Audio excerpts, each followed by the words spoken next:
Cut to Cut Studio bekerja sama dengan dengan bangga mempersembahkan Pelangi di Atas Gelagah Wangi. Pelangi di Atas Gelagah Wangi, sebuah kisah yang mengungkap kedalaman hati manusia, sebuah perjuangan suci untuk menjadi muslim sejati. Kisah pergolakan batin seorang wanita agar memperoleh kebahagiaan dunia akhirat dengan bekal iman dan takwa, kesetiaan dan cinta. Pelangi di Atas Gelagah Wangi, serial sandiwara radio dengan latar belakang sejarah runtuhnya kerajaan Majapahit dan berdirinya Demak Bintoro, kerajaan Islam yang pertama di tanah Jawa, dengan Raden Patah sebagai rajanya yang terkenal dengan sebutan Panembahan Jimli.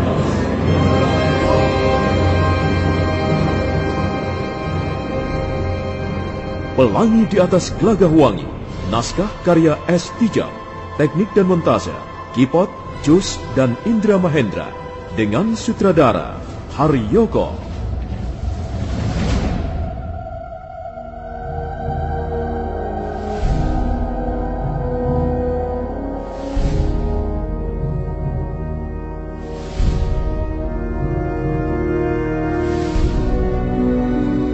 Malam harinya, Empu Janardana menemui Resi Wiyasa ketika pertapa yang sudah lanjut usia itu selesai menjalankan samadhi harian di Puri Sesaji.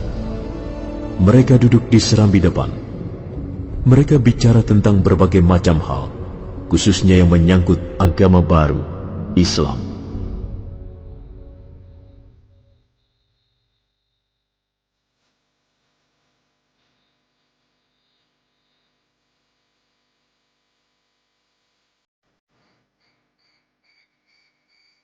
Saya melihat hal itu sebagai sesuatu yang wajar. Sebagai penganut Siwa, kita tidak boleh mencela agama orang lain, termasuk Islam. Hidup ini memang sebuah keragaman, kebinekaan majemuk. Lihat saja hutan belantara. Walaupun bumi dan airnya sama, tapi pohon-pohon yang tumbuh beraneka ragam. Dan semua pohon yang tumbuh di sana dimaksudkan untuk kebaikan manusia. Kita lihat kehidupan hewan, baik hewan laut, darat maupun udara. Burung-burung itu juga banyak macamnya. Serangga banyak jenisnya. Demikian pula ikan dan binatang-binatang lain yang sering kita temui dalam kehidupan sehari-hari. Mengapa mereka diciptakan berbeda-beda, berlain-lainan? Pasti ada maksudnya. Hanya seringkali manusia belum paham maksud-maksud Sang Hyang Batara Agung di balik seluruh ciptaan alam semesta raya ini. Benar, Kakang. Dalam kitab Purana Jilid ke-18 juga disebutkan bahwa justru keragaman itu membuktikan betapa besarnya Sang Batara Agung, betapa kaya rayanya Batara Kuwera, dan betapa sempurnanya Sang Hyang Iswara. Kita lihat sebenarnya Siwa sendiri juga mencerminkan sisi gelap dan sisi terang manusia.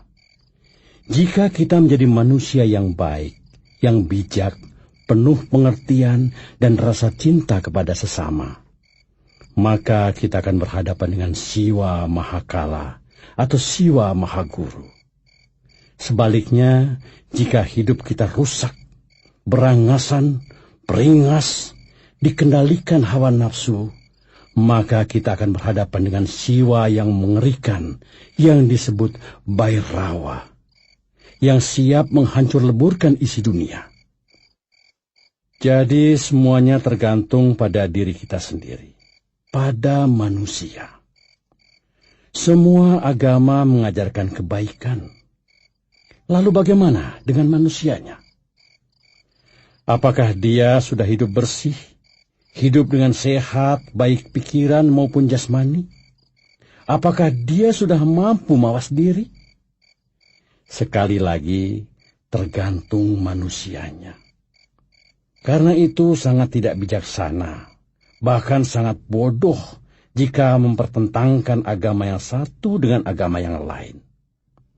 Justru yang terpenting ialah bagaimana kita bisa menghayati agama masing-masing sehingga kita menjadi manusia yang unggul, yang jauh dari perbuatan syirik, jauh dari sifat iri dengki, tidak punya rasa dendam dan rasa permusuhan kepada golongan lain.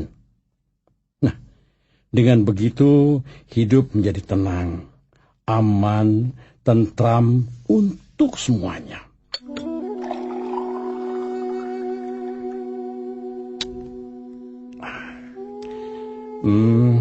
Katanya kamu baru saja menemui Naradipa. Iya, Kakang. Kulihat mereka baik-baik saja. Kita tidak perlu khawatir dengan orang seperti Naradipa. Yang perlu diwaspadai ialah orang-orang seperti Mudra, Kalpika, dan mungkin masih banyak yang lain. Mereka itulah yang sebenarnya menyebarkan bibit permusuhan, membuat onar dan rusuh di mana-mana. Oh ya, kalian bicara apa saja di rumah Naradipa? Saya minta sedikit penjelasan mengenai Islam. Dan saya kira jawabannya memuaskan. Memang sepintas lalu nampak ada perbedaan agama yang satu dengan agama yang lain. Tapi sebenarnya kalau kita mau menukik lebih dalam, mau menyelami intisarinya, maka pada dasarnya semua ajaran sama. Ialah untuk kebaikan manusia juga. Tidak ada agama yang mengajarkan kebohongan, kepalsuan, ataupun kejahatan. Tapi mengapa masih ada orang bohong, orang palsu, dan banyak sekali orang jahat? Karena itu tadi, mereka belum mampu menukik lebih dalam, menyelami hakikat ajaran agamanya sendiri. Mereka hanya bermain-main di luar. Mereka hanya berenang di permukaan saja. Janardana, katanya besok pagi kamu mau kembali ke Antahpura. Benar, Kakang. Sudah terlalu lama kami di sini. Sudah hampir 20 hari tidak terasa. Katanya mau sebulan. Saya masih banyak punya tugas di padepokan, Kakang. Nanti malah cantrik-cantrik saya terlantar semua. Baiklah, baik. Tidak apa, Janardana. Mudah-mudahan kita semua diberkati keselamatan oleh Sang Batara Agung. Mudah-mudahan hidup kita senantiasa dituntun ke jalan yang benar.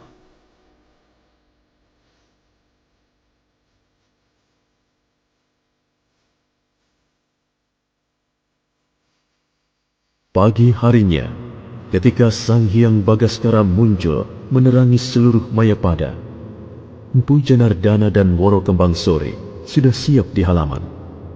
Resi Wiyasa, Endang Puspitasari, dan para cantrik berdiri di dekat gerobak kuda. Rakyat Hambulu dengan dibantu Sugatra menaikkan barang-barang hasil panen dari padepokan Indrakila. Hanya Endang Kusuma Dewi yang tidak kelihatan di sana.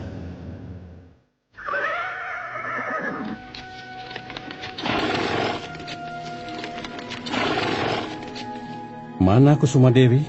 Kok tidak kelihatan sendiri? Tadi ada di ruangan biliknya, Ayah. Coba panggil kemari. Pamannya mau pulang kok malah sembunyi. Sudah cukup, Rakyat Hambulu. Jangan terlalu banyak. Nanti gerobaknya tidak kuat berjalan. Lagi pula, kenapa Bapak Resi repot-repot membawakan hasil bumi? Di sana juga banyak. Aku tahu, di sana juga banyak tanaman yang berhasil. Bahkan aku tahu kalian baru saja panen juawut. Aku hanya sekedar ingin memberikan sesuatu. Tapi jika kalian tidak mau... Bukan tidak mau menerima, Bapak Resi. Kami hanya tidak ingin merepotkan para cantrik. Tidak ada yang merasa kerepotan, Kembang Sore. Oh ya, bagaimana Puspitasari? Mana adikmu? Tidak ada, Ayah. Aku sudah mencarinya ke belakang, ke samping pondok juga tidak ada. Entah pergi kemana bocah itu. Coba arah ke Hambulu, cari Kusuma Dewi. Baik, Bapak Resi. Kami harus berangkat sekarang, Kakang Biasa. Perjalanan cukup jauh. Kami tidak ingin kemalaman di jalan. Ya sudah. Selamat jalan Adi Janardana. Jangan kapok tulan-tulan ke Indrakila, Kami juga menunggu kedatangan Kakang Wiyasa di Padepokan Antahpura. Oh, terima kasih. Mudah-mudahan kesempatan itu segera datang.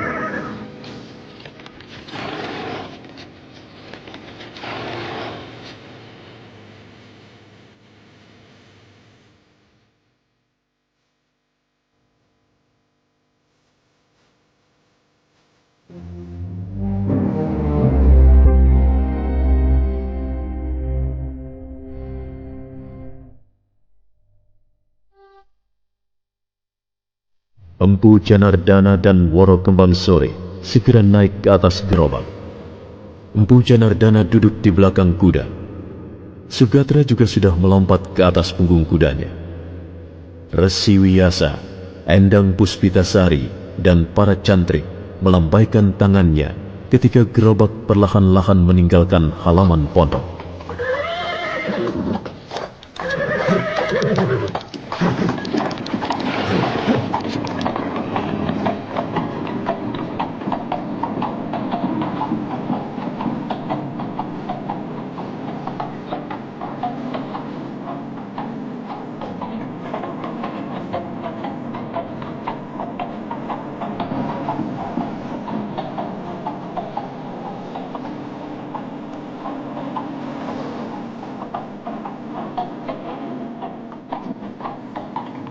Roda-roda gerobak menggelinding perlahan. Dengan hati-hati, Empu Janardana mengendalikan kuda, sedangkan Woro Kembang Sore duduk di sebelahnya sambil melihat-lihat suasana sekitar. Gadis itu nampaknya sekarang sudah sangat lega.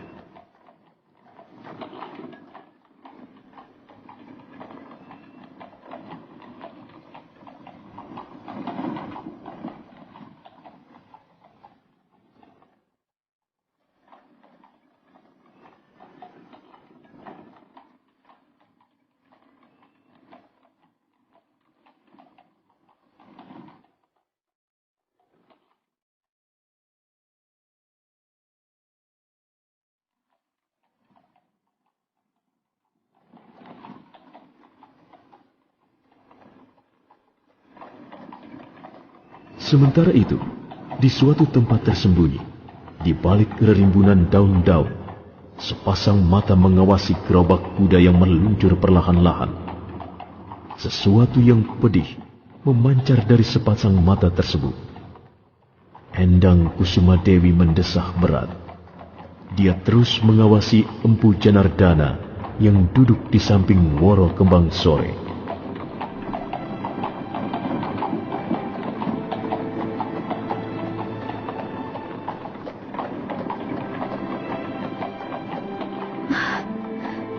Paman Janardana, akhirnya kau pergi juga. Katanya mau sebulan tinggal di sini. Ini kan masih 10 hari lagi. Alangkah cepatnya waktu berlalu. Rasa-rasanya baru kemarin kau datang, Paman.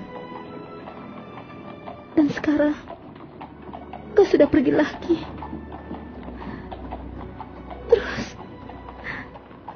Terus aku bagaimana, Paman?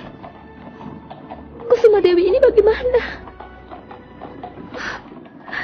Paman, seandainya saja Paman tahu perasaan aku.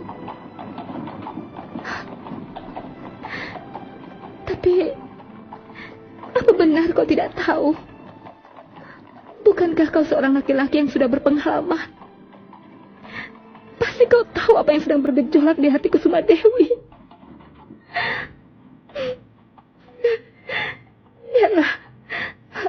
Biarlah dia pergi. Aku tidak akan memikirkannya lagi. Tapi, bisakah aku melupakannya? Entahlah. Aku tidak tahu pasti.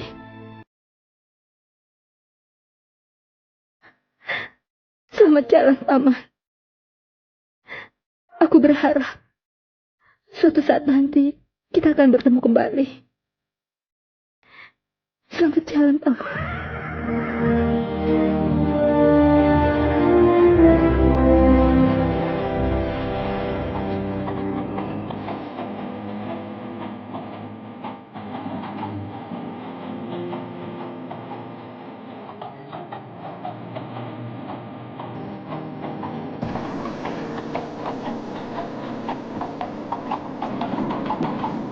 Gerobak yang ditunggangi Empu Janardana serta Woro Kembang Sore sudah jauh meninggalkan tapal batas padepokan Indrakila. Sugatra berkuda perlahan-lahan di samping gerobak. Setelah melewati sebuah persimpangan jalan menuju desa Silabungu, dari jauh Empu Janardana melihat gerobak kuda yang lain. Gerobak itu berhenti di pinggiran jalan. Empu Janardana buru-buru menarik tali kekang kudanya. Begitu tahu penunggang gerobak adalah Naradipa, istri, serta 2 orang anaknya yang masih kecil-kecil.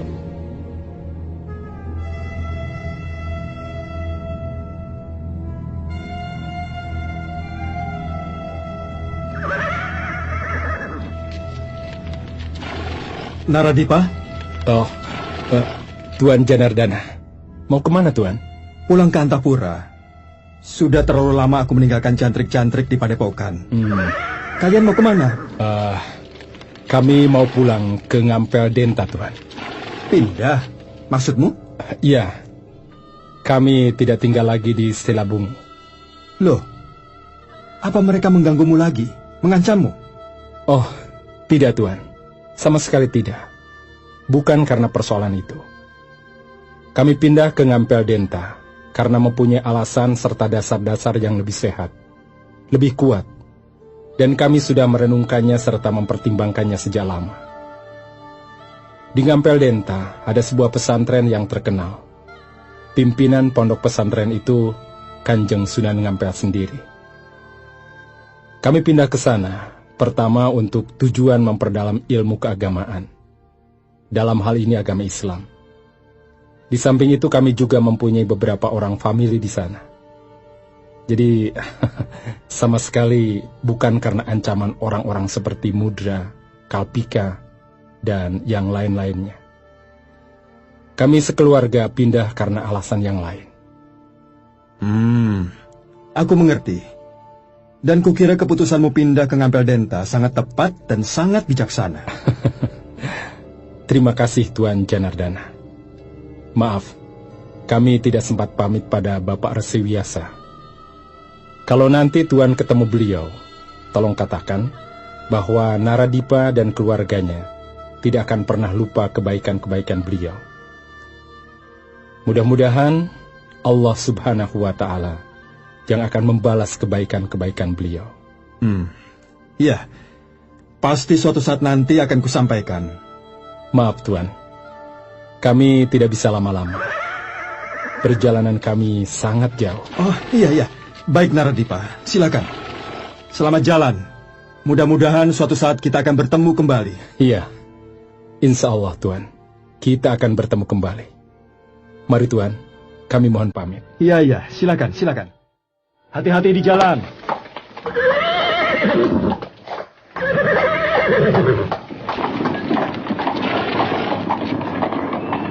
Empu Janardana berdiri termangu sambil menatap gerobak kuda yang ditunggangi Naradipa beserta keluarganya.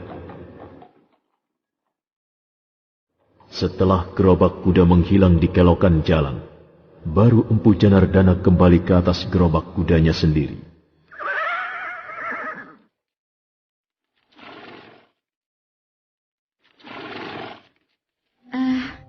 Siapa orang tadi, Kakang?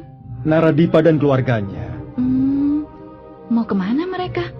Kok sepertinya membawa barang-barang banyak sekali? Mau pindah ya?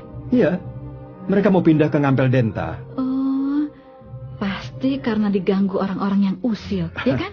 Bukan, Kembang Sore. Bukan karena hal-hal seperti itu. Mereka pindah karena ingin mencari suasana yang nyaman untuk memperdalam agama Islam. Oh, Ya, kukira itu suatu keputusan yang sangat bijaksana. Jadi bukan karena takut diganggu atau diancam orang. Sebab pribadi seperti yang dimiliki Naradipa tidak akan pernah takut ancaman ataupun hal-hal lain sejenis itu. Maksud Kakang, dia seorang pemberani begitu? Bukan hanya sekedar pemberani, tapi ada cahaya kebenaran memancar kuat dari matanya.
Selesai berkata, Empu Janardana kembali naik ke atas gerobak.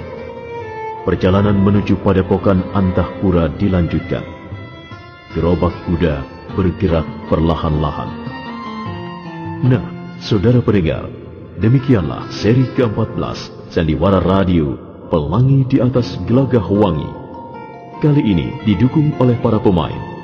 Wit Hendra sebagai Resi Wiyasa, Ferry Fadli sebagai Empu Janardana, Ajeng sebagai Endang Puspitasari, Ai sebagai Endang Kusuma Dewi, Ivone Rose sebagai Woro Kembang Sore, Herman Wijaya sebagai Rake Hambulu, Iwan Dahlan sebagai Naradipa, dan Asdi Suhastra pembawa cerita. Bagaimana kisah selanjutnya? Apakah Empu Janardana akan bertemu kembali dengan Naradipa? Saudara pendengar, silakan mengikuti seri berikutnya. Sampai jumpa.